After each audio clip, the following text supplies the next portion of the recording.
Hey guys, welcome back to Broke Overland. My name is Chad, and today we're going to be doing some cab airbags.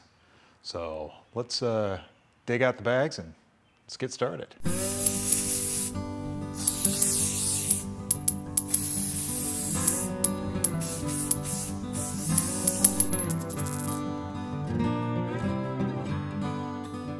Well, today we've got a moment of peace between the downpour of liquid sunshine, so wouldn't you know, trapped between the kitchen sink and the toilet is today's project.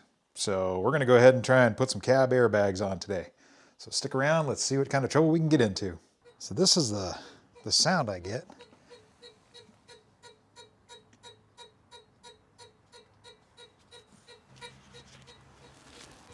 And I'm getting that because I got a slight air leak in the cab airbags. So if we come over and dump the cab air,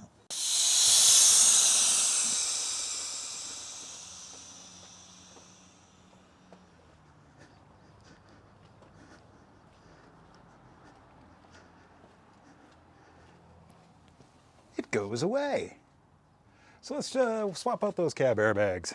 I bit the proverbial bullet and got one past the finance department and got myself a set of these Midwest military shock absorbers, cab air ride suspension. So we're going to go ahead and install those today, and comes with, I assume, a passenger's and a driver's side airbag setup, some mounting hardware, and that's it. That's what you get. But anyways, let's go see on the truck where these pieces sit, because they obviously fit inside of there, and then I think the driver's side is a one, and then this is on the passenger side.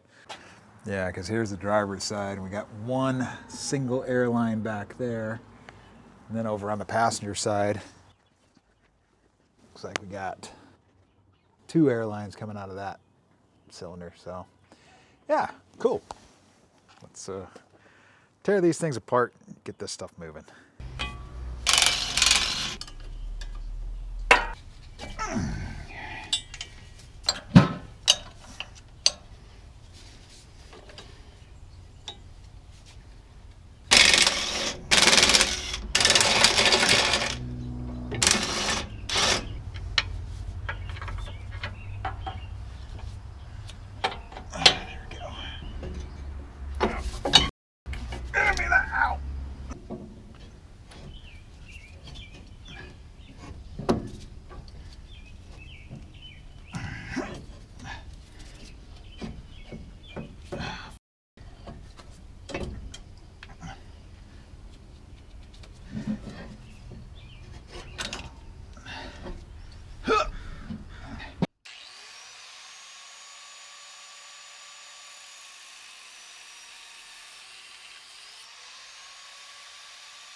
There we go.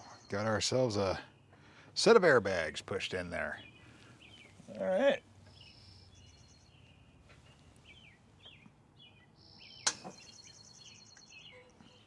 Ta-da! And they work. One thing I will note is make sure they get seated all the way to the back. Otherwise, your support beam will kick back real bad. And that needs to be a little bit forward in order to actually get the thing to latch correctly. Okay, so what have we learned? Without the instructions, number one, you're going to want to use some Teflon tape for your air fittings. I reused the hardware that was on my air fittings that were on the truck, as well as the inserts. I reused the line inserts because they're a little bit bigger and beefier than these. The bolts that come off of the cab airbags, the stock ones, are 15 millimeters. The hardware that they send you for the new ones is 5/8. Other than that, on the passenger side, if you pump up, you get all done, put it together, you pump up your air system, and the leveling valve is sitting there just blowing air and having a fit, you've swapped the two lines that are on the passenger side. So one of these has a check valve in it. So one's a feed line, the other one is a return. So just if your valve is freaking out, swap those two lines and you should be good. Let's get this thing out on the road and see how this airbag suspension works. Well, I can instantly tell you that there's no more clunks, which is super nice. Oh yeah, it rides night and day different. Huh. I really didn't think my airbags were bad, but they were apparently not happy.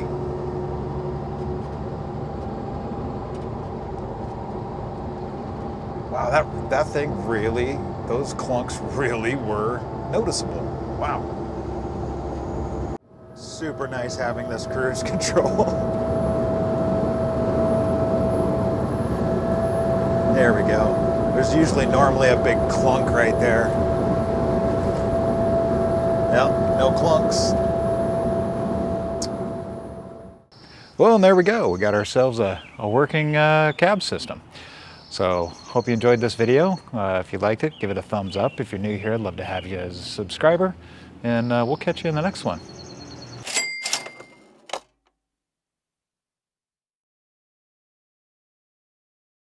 New cab airbags on our truck. So let's go ahead and dig out the bags and get started. Don't know what the hell I was doing. I'm like, brain just locked up there.